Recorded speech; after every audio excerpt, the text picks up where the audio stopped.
So hello guys and welcome back to our channel. Today I'm going to show you how to block someone on Zangi app. Now in order to block someone on Zangi Messenger app, you can do a couple of different things. So the first one would be to open your app and go to settings, which are going to be located in the bottom right corner. So let's open that.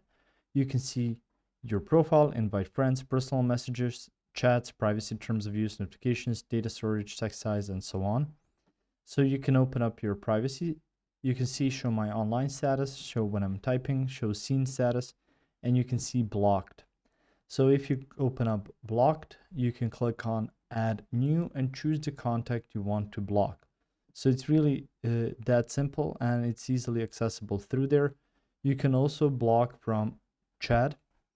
So if you don't want to go through settings and choose someone like that, you can maybe more easily find them through your chats. Go to a certain chat that you have with that person. You can tap on the contact's name or profile info, and you can scroll down all the way to here. So this is a bit different since it's chatting with yourself.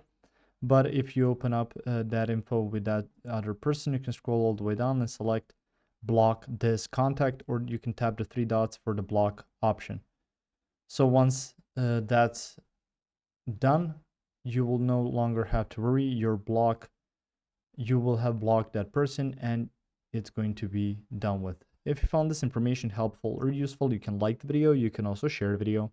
You can subscribe to our channel and click the notification bell to get notified about new videos on Zangi or some other topics you might find interesting as well. See you guys in the next one. Goodbye.